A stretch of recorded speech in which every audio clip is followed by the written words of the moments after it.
Bring in show music, please. Hi, I'm CNBC producer Katie Kramer. Today on Squawk Pod.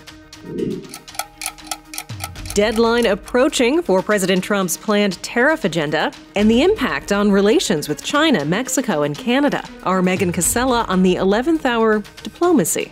Whether the president might be satisfied by tomorrow with progress and not perfection, at least enough to kick the can down the road a little bit. And Steve Liesman on what it means for the bottom line, prices. I'm not sure that a tariff on Canadian imports is something that's going to solve the problems we have.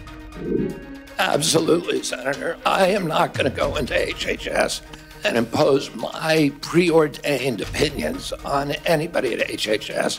Robert F. Kennedy Jr. in a pair of, at times, contentious hearings with two Senate committees on his nomination for Secretary of Health and Human Services. I just want to pledge to you that I will never stick on a point if somebody shows me data that says I'm wrong. Vaccine skepticism, a lack of industry knowledge. Former FDA head Dr. Scott Gottlieb on the man who wants to make America healthy again. He was asked what Medicare Part A does, and he says it pays for physicians. If that's not true, it pays for hospitals. He didn't seem to know what Medicare Part D was. These are just fundamental questions. Plus, the big business of women's sports. Mellody Hobson on the appeal to big money. Every stat is up, every single one. Viewership, fandom, attendance, sponsorship, media rights, social media engagement. It's Friday, January 31st, 2025. Squawk Pod begins right now. Stand Becky by in 3, 2, 1. Cue it, please. Good morning, everybody, and welcome to Squawk Box right here on CNBC. We're live from the NASDAQ market site in Times Square. I'm Becky Quick along with Andrew Ross Sorkin. Joe is out today.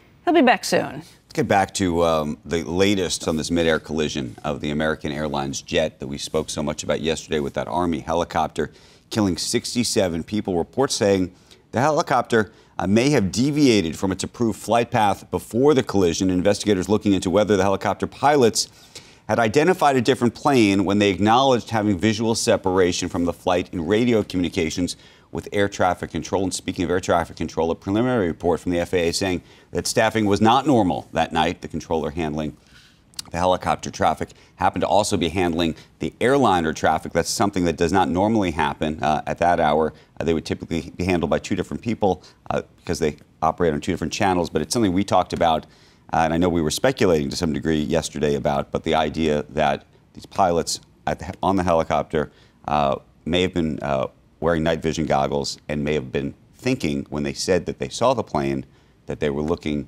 at the plane that was landing, not the plane that was coming from behind them. President Trump confirmed last night that he will carry out his threat to impose 25% tariffs on imports from Mexico and Canada. That could begin tomorrow, February 1st. Megan Casella joins us with the latest. Good morning. Morning, Andrew. So yes, there had been some expectation after Trump first threatened these tariffs last week that they could be avoided as long as Canada and Mexico took action to tighten their borders and to stem the flow of fentanyl. But Trump was much firmer last night at the White House on this, saying that he will be taking action now, not only because of immigration and fentanyl, but also because of the trade deficit. I'll be putting the tariff of 25% on Canada and separately 25% on Mexico. And we will really have to do that because we have very big deficits with those countries. Those tariffs may or may not rise with time. Now, Trump was also asked about oil specifically, and he said that he would consider carving it out, but we do not yet have clarity on that point. And he also seemed to downplay the impact of the tariff, saying that the U.S. has all the oil and all the lumber that it needs, highlighting two commodities there that we import heavily, especially from Canada. And this is the clearest language yet, guys, that we've seen from the president on this. But I'll say that we do have at least a day until they would take effect. So still some time left there to wait and see whether negotiations with the two countries might be successful and if anything might change. Guys, what do we think could change? If he can get enough from the two countries that he decides he's gotten something from them in the next 24 hours, looked likely. in the next 24 hours. So just before Trump made these comments in the Oval yesterday, I had gotten a readout from someone working with the administration who said that on Canada, he seemed to be getting there. On Mexico, he was still looking for more. On cartels specifically, it's the kind of thing, if they are tightening their borders, they're saying they're putting money towards it, they're saying they're stopping the flow of drugs. It's not going to happen immediately, but what one person described it to me as is whether the president might be satisfied by tomorrow with progress and not perfection, at least enough to kick the can down the road a little bit. Okay, Megan, thank you. We will be keeping our eyes on this story. It's probably the biggest.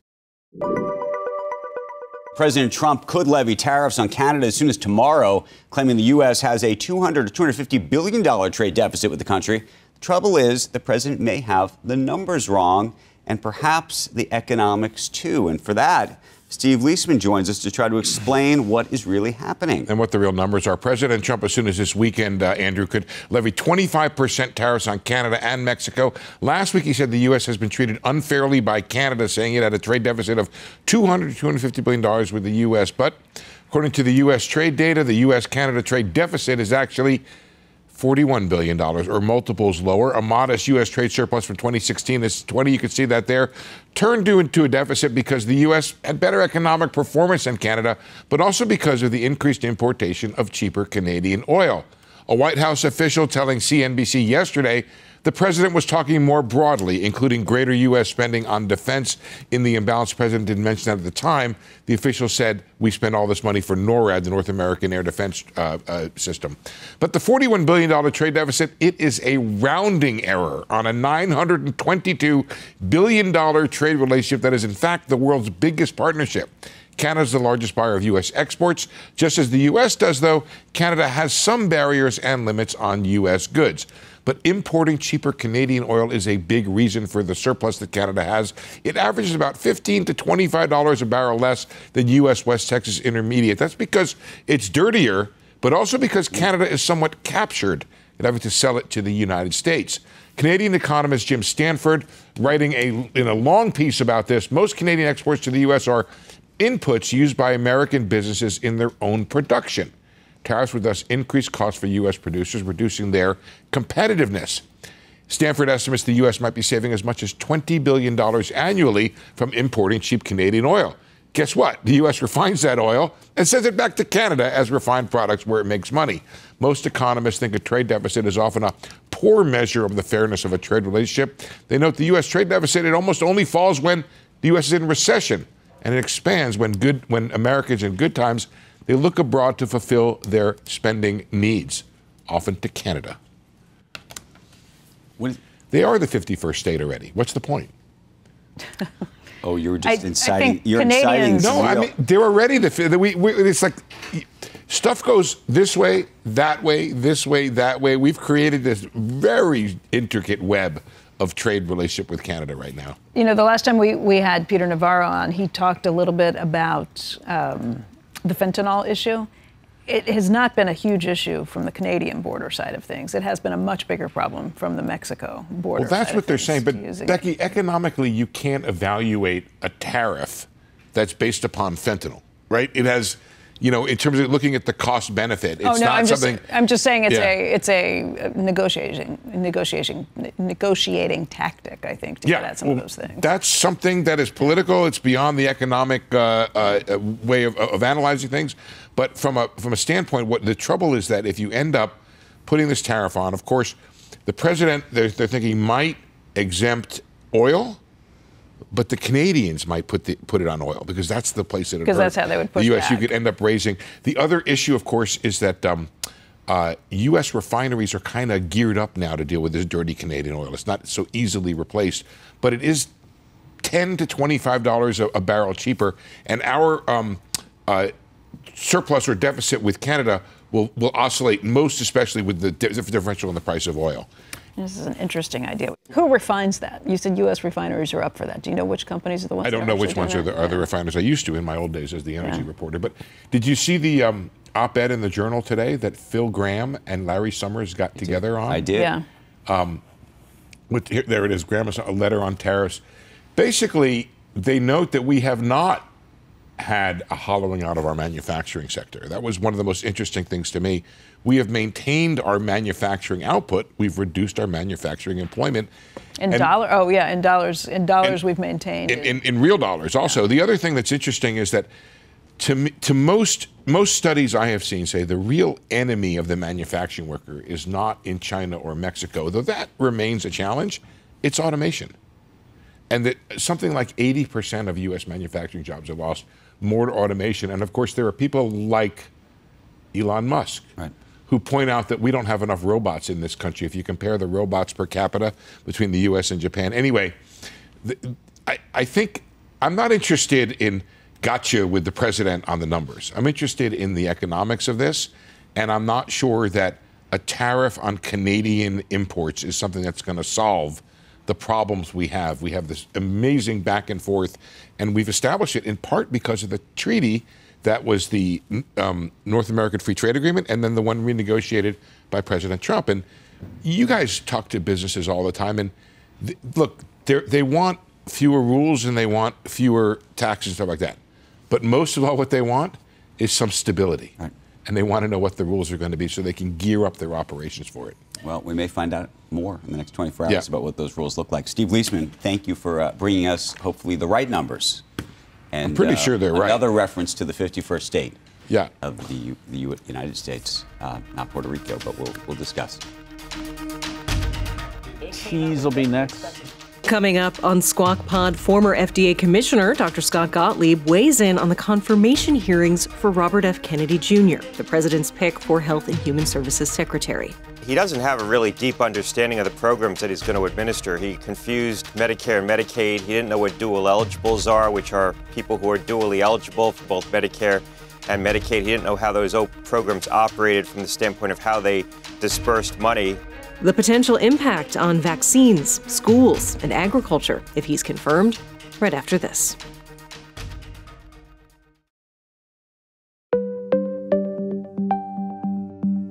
Good morning. This hearing will come to order.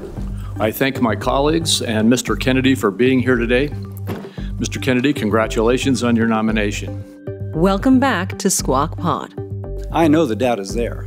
Well, then I will be the first person. If you show me data, I will be the first person to assure the American people that they need to take those vaccines. Now, what concerns me is that you've cast doubt on some of these vaccines recently. I mean, like last few years, but the data. Here's Becky Quick. Robert F. Kennedy Jr. facing 2 days of contentious confirmation hearings on Capitol Hill as he seeks to become President Trump's Health and Human Services Secretary. President Trump has asked me, because I'm in a unique position, to end that. And that is what I'm doing. And if we don't solve that problem, Senator, all of the other disputes we have about who's paying, and whether it's insurance companies, whether it's providers, whether it's HMOs, whether it's patients or families, all of those are moving deck chairs around on the Titanic. Our ship is sinking. Joining us now is Dr. Scott Gottlieb. He is former FDA Commissioner and a CNBC contributor. And Dr. Gottlieb, what was your reaction to what you heard in these confirmation hearings so far? Well, look, I don't think we learned a lot of things that are new that we didn't already know about his candidacy for this position. From the standpoint of those who've harbored concerns, I think that there are some really clear risks that could flow from his views on particularly vaccines and public health issues more generally. He wouldn't commit to saying that there are any safe vaccines that children should get. He just said he would look at the science, suggesting that the science around vaccines like polio and MMR isn't settled. He was given multiple opportunities to say that vaccines don't cause autism, and he punted every time. He didn't want to answer that question and didn't want to assert that there is any vaccine, and the MMR vaccine in particular, that doesn't cause autism. I think the other thing that became clear from these hearings, both before the Senate Help Committee as well as the Senate Finance Committee, he testified before both committees, is that he doesn't have a really deep understanding of the programs that he's going to administer. He confused Medicare and Medicaid. He didn't know what dual eligibles are, which are people who are dually eligible for both Medicare and Medicaid. He didn't know how those programs operated from the standpoint of how they dispersed money between the federal government and the states. He also confused Medicare Part A, Part B, Part C, and Part D. At one point, he was asked what Medicare Part A does, and he says it pays for physicians. That's not true. It pays for hospitals. He didn't seem to know what Medicare Part D was. These are just fundamental questions about the structure of the programs that he's going to be charged with administering that he should know. So beyond just his hesitancy around asserting that vaccines are safe and that there's any vaccine that children should go out and get, he didn't know the fundamentals of the programs that he's going to be administering. And the final point was that when he was asked multiple times about the safety of childhood immunizations, he said that if the science is sufficient to demonstrate that they're safe and effective, he would recommend them, which more than suggests that he doesn't believe that there's sufficient science right now to recommend that any child get childhood immunization. I think you can easily infer that from what he said. I spoke to some people, industry insiders, who are trying to look at the bright side of things, if there's a way that they can kind of feel more comfortable about things. One of them is the idea of Make America Healthy Again. Maybe that's a good thing to get behind. The other would be that there's a huge lack of trust in American institutions, including at the FDA. And maybe if you have someone in there who shines light on some of these things and shows people what's actually happening, maybe they would feel better and trust the agency more. What do you make of those two arguments, Dr. Gottlieb? Well, look, I think the idea of trying to promote more healthful foods and more healthful diets is exceedingly sound. We tried to do some of these things in the first Trump administration. I moved regulation to require calorie counts on menu labels, for example. I moved regulations that would require reductions in salt in food. I will say that I faced pretty intense opposition when I moved those provisions, not from Democrats, largely from Republicans, although the administration, President Trump, supported me because I think that aligns with his more broader views about public health and trying to promote healthful diets. So I don't think that this is a new phenomenon. I really question whether or not Kennedy is going to have the ability to actually implement the things that he talks about at an aspirational level when he shows such a profound lack of knowledge of these agencies. I've never seen him articulate any substance behind his policy views. When he's asked how he would go about implementing more healthful diets, he says that you need to fire the FDA's nutrition staff because they're all corrupt. That's the last thing you want to do. Those folks in FDA, I've worked with them. They're fully aligned with these kinds of ethos. If the restraints were lifted from them, they would certainly pursue these kinds of goals. The challenge has been that the statute and the existing regulations, but largely the statute, makes it very hard for FDA to do this. For example, it's very hard for FDA to ban a substance that's in food that's, quote, generally regarded as safe, which is a term of art under FDA parlance. The burden is on the FDA to prove that that ingredient is unsafe, and they also have to do an economic analysis to show that it's not going to cause undue harm on the industry. Look at food dye number 3. The FDA finally moved to ban that in the closing days of the Biden administration. That's not going to be implemented until 2028, and look how long that took. They have to give the industry a glide path to get that out of food, because if they didn't, the economic impact analysis would never have gotten through the Office of Management and Budget at the White House. So it shows how hard these things are to do. I'm not saying they're not worth doing. They are. But it's probably going to require a statutory change. And I haven't heard Mr. Kennedy articulate anything in terms of actual policy architecture, how he would achieve these goals. We have had some Republican senators who have not said how they will vote on this. What's your gut? Do you think he passes nomination? Well, look, I think you have to favor any candidate because I think the Senate and Senate Republicans want to give deference to the president. And I think that that's a pretty strong ethos among Republicans right now. But I think that this nomination is shakier today than it was before he went into these hearings. He raised concerns along a number of domains, not just the vaccines. I think people went into these hearings with concerns around his views on vaccines. But his lack of knowledge of these programs, I think, concerned people. That's what I've been hearing. Also, his answers on the agricultural issues, I think, are going to concern agricultural state senators. He doesn't seem to back away from the notion that we need to change agricultural practices in this country, ban certain commonly used pesticides, as well as certainly commonly used genetically modified seeds. His response to questions about that is we need to give the agricultural industry a glide path to move away from these. I don't think the agricultural industry thinks they need a glide path to move away from these practices. And so the question is going to be, does the ag community trust the president, which I believe they do, and trust the USDA secretary more, so they look past Kennedy's comments. But I would say 60-40 right now in terms of his odds of being confirmed, which I think is actually what the betting odds are. So, Doctor, if in fact he is confirmed, tell us about the power you had in this role to actually change things, and what kind of governors, if you think there were, on you to do things. Look, from FDA, I had more direct authority to intervene on the kinds of things that Kennedy wants to do. He's going to have to work through the FDA commissioner, and there's a good FDA commissioner that's been nominated for this position, Marty Makary.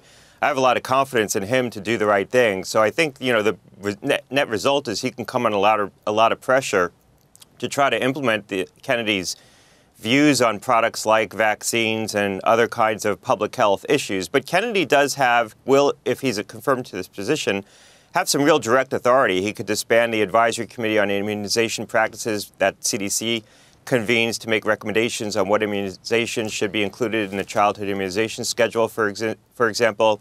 He could tie reporting requirements to the Vaccine for Children's program, make it hard for states to take that money. I think he could take down the front-facing pages on the CDC website that say, for example, vaccines don't cause autism.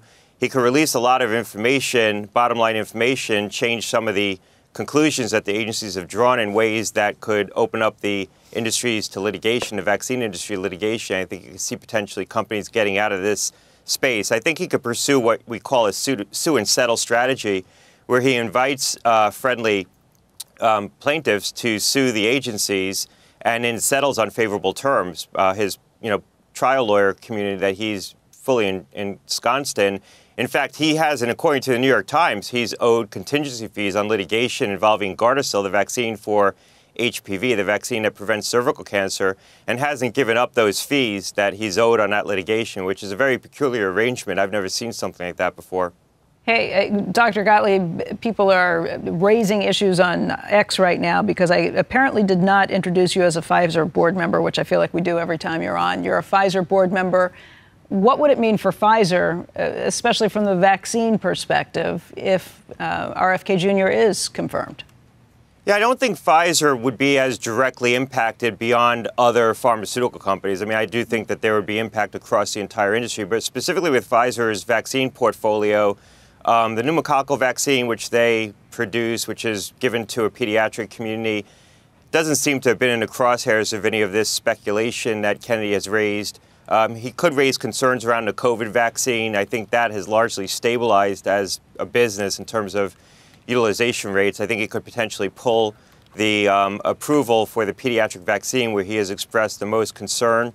It's relatively small market, unfortunately. I think more children should be getting that vaccine, but they don't. So the economic impact, I think, would be very limited in that regard. And Pfizer doesn't make the other childhood immunizations, measles, mumps, rubella, pertussis, DTaP, polio. It's largely Sanofi and Merck in this country. So Pfizer wouldn't be impacted from that standpoint. Okay. Dr. Gottlieb, want to thank you for joining us today. It's good to see you. Thanks a lot. Next on Squawk Pod, the value of investing in women's sports with Ariel Investments' Mellody Hobson and Jason Wright, former president of the Washington Commanders. Hobson says the rise in popularity and opportunity for women on the playing field, it's just good business. I think of women's sports as being the small caps, not in talent, but in valuation of sports.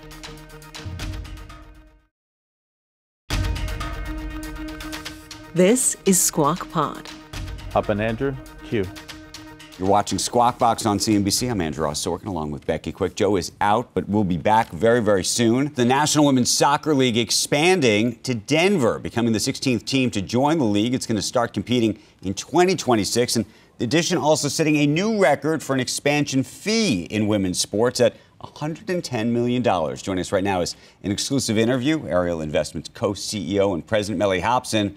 Also, Jason Wright, former president of the Washington Commanders and now managing partner of Project Level. It's a newly launched subsidiary of Ariel Investments focused on women's sports that invested in the Denver franchise. Good morning to both of you. Mellody, I'll start with you in terms of just help us sort of take us back and explain how this all happened, how Jason was brought in, how you decided that this was sort of the next investment horizon for you.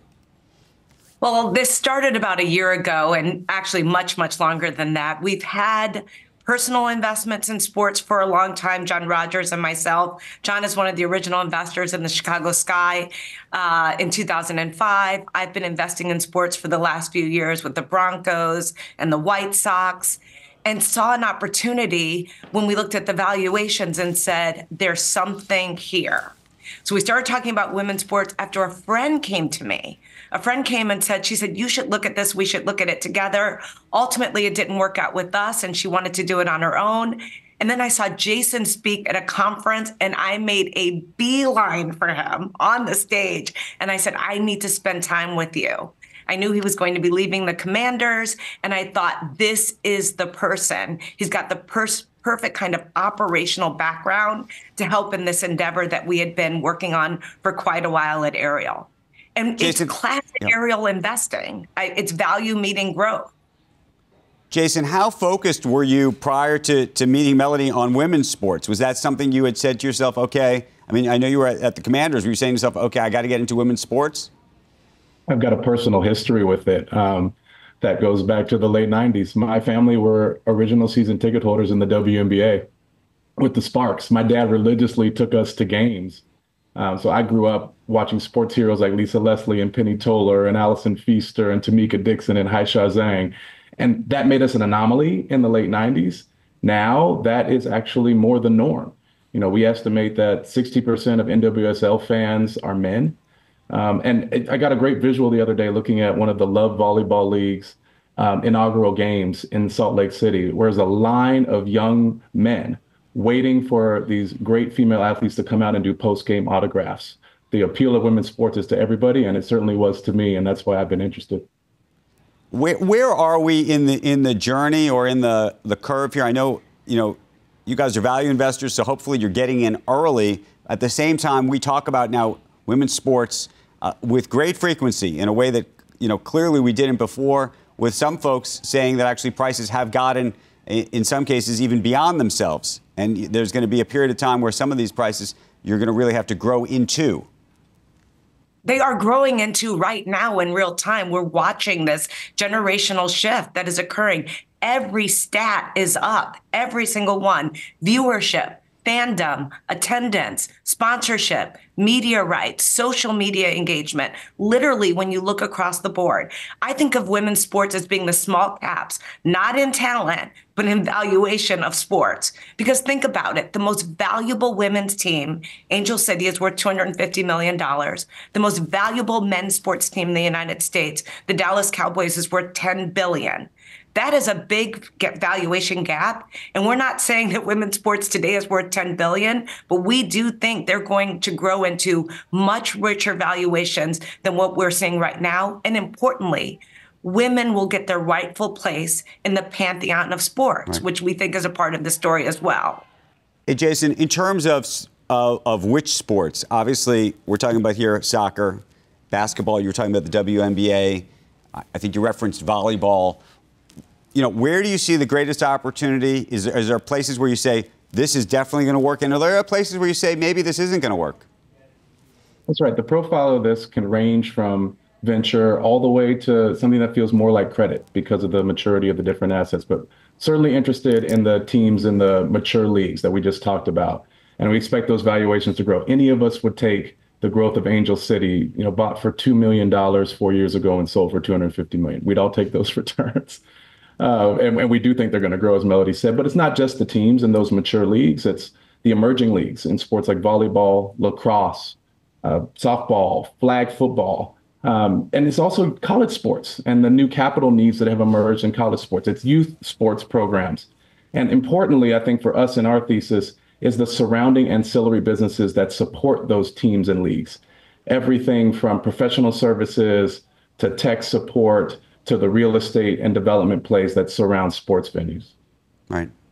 Hey, Mellody, two other related items of sorts. I want to congratulate you on a remarkable run at Starbucks, which is an extraordinary thing. And you're on the board of J.P. Morgan. I'm curious what you make. This is sort of a broader policy, philosophical question of what's going on in the country right now, which is, I think, arguably you are one of, if not the most powerful black women in all of finance. And there is a remarkable pushback or backlash against DEI, something you and I have talked about on this broadcast for years now, from both the Trump administration itself. You're seeing a rollback in corporate America. I asked Jamie Dimon about it last week in Davos. What do you make about what's going on here? Well, I will tell you that I think we have two things going on. I think there's talk, and I think the action is disconnected from the talk. I'm very disappointed by what we are hearing broadly in terms of our government, in terms of the pushback on diversity, equity, inclusion. I've said this for many years. You know, you and I have had lots of conversations about this. Talent and genius do not discriminate. They show up in equal proportions by gender, by race, by socioeconomic condition. As long as your brain was given food and develops, you will see a bell curve of talent and genius around the world in every corner of society. And yet, in many parts of our society, we see a homogeneous group of people represented, which suggests there are some barriers to entry. Math has no opinion. I say that all the time. The math is telling us something. The math does not line up to the bell curve. I do believe companies understand if they want to reach consumers of all walks of life, of all races, sexual orientations, et cetera, that they need people inside of their company that can speak to those preferences and those orientations. And I think companies understand that and will not walk away from good business. And so there's talk, and then I think that talk may be disconnected from the actions, and the actions that I do not believe that smart executives will take, because I think they want to grow their businesses, and I think they want the best people around the table. And those best people, as I'm suggesting, that talent and genius is equally represented. Okay, tell me if I'm saying this right, and maybe you're going to say I'm mistranslating this. Are you effectively saying that a lot of these companies that have publicly rolled back these programs aren't actually rolling back these programs? I'm not in those rooms, so I can't say what they are doing. I can tell you what I think when we talk to our portfolio companies at Ariel, what they tell us. And I will tell you the rooms that I am in, there is a commitment to making sure that we have representation throughout the company so that we can be our very, very best. And Jamie, I know he said that to you in Davos. You know, one of the things that I know that you worked on, even with the JP Morgan, and it's an interesting issue, is, you know, banks who said, let's try to expand the pie in certain markets by actually making a concerted effort to invest in those diverse markets. What's so interesting is you now have pushback from, in some cases, activist investors and others saying, you know, there's not either a business case for that and or it's motivated by the wrong ideas. This is just not correct. I mean, I don't know. It's so uninformed in terms of the point of view, because ultimately, economically strong America is good for everyone. And you want that economic strength to be at all levels of our society. These are not handouts, it's business. And I think it's very important to understand that. This is not jpmorgan.org or ariel.org. We are corporations, and we understand our fiduciary responsibility to serve our shareholders and all of our stakeholders. And so I think it's very important not to somehow get caught up in some semantics that are really disconnected from the business case that is quite clear. Right. Everyone wants more customers. Jason, what do you think? You know, a lot of corporate America cited and took on even this concept of the Rooney Rule, which is something that you know was in the NFL, embedded, I think, in the culture of the NFL over the last couple of decades now. Well, you know, for me, my experience both running the Commanders and every organization I've been a part of, we've done diversity, but not for performative reasons. It's not about checking a box. We never have percentages. There were never actually explicit goals to hit. It was about making sure that when we were sourcing talent to grow a business, and at the Commanders, we had to do a real turnaround of the business there. When you're sourcing talent to grow a business with a mandate from the board, you got to be able to reach all your customers. You need the right levels of insight, and you need the right decision-making processes along the way. And what I found in my first time as an operator in the last 4.5 years was that when we had multiple perspectives in the room, not just race and gender either, economic background, international background, language, we had a tougher decision-making process. There was more debate, there was more conflict, there was more heat, but that heat also produced light and illumination and insight, and we got to better answers. And you know, we led the NFL in revenue growth on a percentage basis for the last 3 years in turning around that franchise. And it's now established in a strong place and handed off to this new ownership group. And so I just believe in it from a performance of the business standpoint. I don't actually care about the narrative or even the feel-good side of it. I'm going to go a step further on this one. So when Jason became the president of the Commanders, he was the first Black president in 105 years of the NFL. Now, I think he's a great talent, and I am super excited to be able to work with him. But I would guess in those 105 years, there were other qualified Black people that could have done the job. Mellody, and for whatever reason, it didn't happen. Mellody, I got to thank you. Jason, got to thank you. We're going to hit a hard break in just a second. Thank you so much. Okay, that's the pod for today and for the week. It's Friday. Squawk Box is hosted by Joe Kernan, Becky Quick, and Andrew Ross Sorkin. Tune in weekday mornings on CNBC at 6 Eastern. Get the smartest takes and analysis from our TV show right into your ears when you follow Squawk Pod wherever you get your podcasts. We'll meet you right back here on Monday. Have a great weekend. We are clear. Thanks, guys.